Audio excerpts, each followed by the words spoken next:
નમસ્કાર મિત્રો, આજના આ વિડીયોમાં ટાટ ઉચ્ચતર માધ્યમિક જેમાં આજના આ વિડીયોમાં આપણે ગ્રાન્ટ ઇન એડનું મેરિટ જે અંદાજિત મેરિટ છે એના વિશે આપણે આજના આ વિડીયોમાં વાત કરવાના છીએ। મિત્રો, અગાઉ થોડા દિવસો પહેલાં આપણે ઉચ્ચતર માધ્યમિક સરકારીનું અંદાજિત મેરિટ બધા જ વિષયોનું મૂક્યું હતું। જે વિડીયો તમે ના જોયો હોય તો નીચે ડિસ્ક્રિપ્શન બોક્સમાંથી એની લિંક ઓપન કરીને તમે એ વિડીયો જોઈ શકો છો। મિત્રો, આજના આ વિડીયોમાં આપણે ગ્રાન્ટ ઇન એડનું જે મેરિટ છે અંદાજિત મેરિટ બધા જ વિષયોનું આપણે જોવાના છે।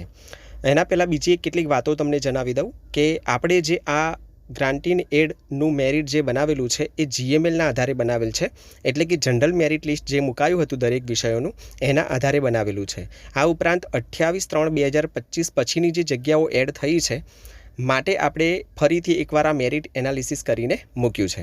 સરકારીનું કટ ઓફ જ્યાં અટકતું હતું ત્યાંથી જ ગણતરી કરીને આપણે આગળની ગણતરી કરી છે। મહિલા અનામત છે, 7 સ્ટેપ પદ્ધતિ છે, આવી બધી જ બાબતોને આપણે ફોલો કરી છે, ધ્યાનમાં લીધી છે અને ત્યારબાદ તમારી સમક્ષ આ મેરિટ બનાવીને મૂકેલું છે। મિત્રો, આ એક અંદાજિત મેરિટ છે, તમે કોઈપણ જગ્યાએ આધાર પુરાવા તરીકે રજૂ કરી શકો નહીં। બીજી એક વાત જાણીને તમને કદાચ નવાઈ લાગશે કે આપણને બધાને ખબર છે કે 28/3ના રોજ જે નવી જગ્યાઓ એડ થઈ 1575 જેટલી નવી જગ્યાઓ ઉચ્ચતર માધ્યમિક ગ્રાન્ટ ઇન એડમાં એડ થઈ હતી। હવે બીજી વાત એ છે કે આ 1575માંથી તમને જાણીને નવાઈ થશે કે 718 જેટલી જગ્યાઓ ખાલી રહેવાની છે, કારણ કે એના કોઈ ઉમેદવાર જ નથી। હવે કયા કયા વિષયોમાં કેટલી જગ્યાઓ ખાલી રહેવાની છે એની પણ વાત કરી લઈએ, પછી આપણે લાસ્ટમાં જે મેરિટ છે એ મેરિટ આપણે જોઈએ। તો સૌથી પહેલાં સમાજશાસ્ત્ર સોશિયોલોજી જે વિષય છે એમાં ટોટલ 87 જગ્યાઓ ખાલી રહે છે। ત્યાર પછી સ્ટેટિસ્ટિક એક એવો સબ્જેક્ટ છે જેમાં 162 જગ્યાઓ ખાલી રહે છે। ત્યાર પછી ફિઝિક્સ જેમાં 13 જગ્યાઓ, અને આ 13 જગ્યાઓ જે છે એસટી કેટેગરી એટલે કે એસટી કેટેગરીના ઉમેદવારો એની કેટેગરીમાં ન હોવાના કારણે બરાબર 13 જગ્યાઓ ખાલી રહે છે। ત્યાર પછી તત્વજ્ઞાનની ટોટલ 98 જગ્યાઓ ખાલી રહે છે। કોમ્પ્યુટરની 8 જગ્યાઓ ખાલી રહે છે।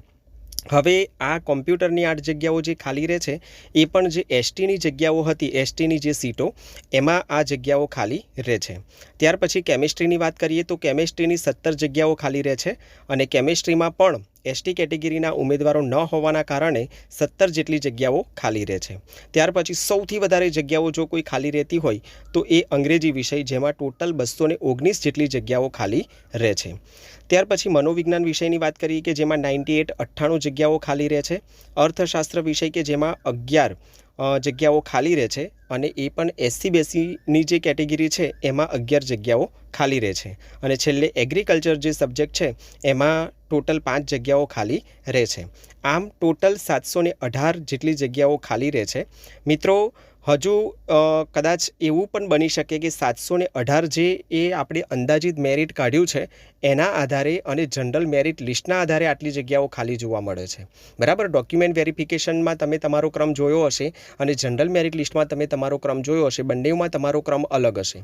એટલે હજુ જગ્યાઓ ભરાતા છેલ્લે જગ્યાઓ જે 718 છે એના કરતાં પણ વધારે જગ્યાઓ ખાલી રહેવાની સંભાવનાઓ પૂરેપૂરી રહેલી છે। ઓકે મિત્રો, હવે આપણે જોઈશું જેના માટેનો વિડીયો બનાવ્યો છે ટાટ ઉચ્ચતર માધ્યમિક ગ્રાન્ટ ઇન એડ કે જેનું અંદાજિત મેરિટ આપણે જોવાના છીએ। સરકારીનું જે અંદાજિત મેરિટ છે એનો વિડીયો આપણે મૂકી દીધો છે। વિડીયોની શરૂઆતમાં પણ આપણે વાત કરી લીધી છે, ફરી એકવાર વાત કરી લઈએ કે તે વિડીયોની લિંક નીચે ડિસ્ક્રિપ્શન બોક્સમાં મૂકેલી છે, ત્યાંથી તમે વિડીયો ઓપન કરીને જોઈ શકો છો। મિત્રો, બીજી એક વાત કે ચેનલ પર નવા હો તો ચેનલને સબસ્ક્રાઈબ કરી શકો છો। વિડીયો ગમે તો વિડીયોને લાઇક અને શેર કરવાનું ભૂલતા નહીં। હવે આપણે જોઈએ ટાટ ઉચ્ચતર માધ્યમિક ગ્રાન્ટ ઇન એડ કે જેનું અંદાજિત મેરિટ।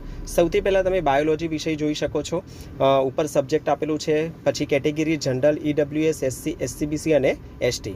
અહીંયા જે માર્ક્સ બતાવેલા છે એ માર્ક્સ અંદાજિત એટલી જગ્યાએ એટલા માર્ક્સ સુધીના ઉમેદવારો ગ્રાન્ટ ઇન એડમાં જેવો આવી જાય છે। કેમિસ્ટ્રી છે, ત્યાર પછી કોમર્સ છે, કોમ્પ્યુટર છે, કોમ્પ્યુટરની આપણે વાત કરેલી કે એસટી કેટેગરીમાં ડેશ બતાવેલી છે કે એની જગ્યાઓ ખાલી રહે છે। ઇકોનોમિક્સ વિષય તમે જોઈ શકો છો કે એમાં પણ 120 એસસીબીસીએ અટકે છે અને એની જગ્યાઓ પણ કેટલીક ખાલી રહે છે। ઇંગ્લિશ કે જેમાં સૌથી વધારે જગ્યાઓ ખાલી રહે છે, જનરલમાં જ બધા ઉમેદવારો આવી જાય છે અને પછી કેટેગરીની બધી જ જગ્યાઓ ખાલી રહે છે। ત્યાર પછી ગુજરાતી વિષય તમે જોઈ શકો છો, હિન્દી સબ્જેક્ટ છે, હિસ્ટ્રી છે, મેથેમેટિક્સ છે, ફિલોસોફી છે। ફિલોસોફીમાં પણ એવું જ છે કે જનરલમાં જ બધા ઉમેદવારો આવી જાય છે, કેટેગરીની જગ્યાઓ ખાલી રહે છે। ત્યાર પછી ફિઝિકલ એજ્યુકેશન, એમાં પણ SC કેટેગરીની જગ્યાઓ નથી. ત્યાર પછી ફિઝિક્સનું તમે જોઈ શકો છો, એમાં પણ SC કેટેગરીની જગ્યાઓ નથી એટલે ડેશ કરેલી છે. ત્યાર પછી સાયકોલોજી સબ્જેક્ટમાં પણ ખાસી એવી જગ્યાઓ ખાલી રહે છે. સંસ્કૃત વિષયનું જોઈ શકો છો. સોશિયોલોજી કે જેમાં છેલ્લે ST કેટેગરીની જગ્યાઓ ખાલી પડે છે, જ્યાં ઓલ જનરલ લખેલું છે એટલે કે ST કેટેગરીના ઉમેદવારો છે, નથી એમ નહીં, પણ એ બધા જ ઉમેદવારો જનરલમાં આવી જાય છે, માટે કેટેગરીની જે જગ્યાઓ છે એ ખાલી રહે છે. ત્યાર પછી સ્ટેટિસ્ટિક વિષયમાં પણ જગ્યાઓ ખાલી પડે છે. એગ્રીકલ્ચર વિષય કે જેમાં ઓછી જગ્યાઓ આવી છે, માંડ 10 જગ્યાઓ આવી છે અને એમાં પણ 5 જગ્યાઓ ખાલી રહે છે. પોલિટિકલ સાયન્સનું છેલ્લે જોઈ શકો છો. તો મિત્રો, આ વાત થઈ ટાટ ઉચ્ચતર માધ્યમિક ગ્રાન્ટ ઇન એડ કે જેનું અંદાજિત મેરિટનો વિડીયો તમારી સમક્ષ મૂકેલો છે. મિત્રો, માધ્યમિકનું ગ્રાન્ટ ઇન એડ અને સરકારીનું બંનેનું જે ડોક્યુમેન્ટ વેરિફિકેશન છે એનું મુકાઈ ગયું છે. એને લગતા કેટલાક તમારા પ્રશ્નો હોય તો પ્રશ્ન તમે કોમેન્ટ બોક્સમાં કોમેન્ટ લખીને પૂછજો, જવાબ આપવાનો પ્રયત્ન કરીશું. તો બસ મિત્રો, આજના વિડીયોમાં આટલી વાત કરવાની હતી. પ્રશ્ન હોય તો પ્રશ્ન રજૂ કરજો, બરાબર. કોઈ પણ પ્રશ્ન હોય તો તમે પ્રશ્ન પૂછી શકો છો. તમારા પ્રશ્નનો જવાબ આપવાનો પ્રયત્ન કરીશું. વિડીયો પૂર્ણ કરીએ છીએ. અસ્તુ. જય હિન્દ, જય ભારત.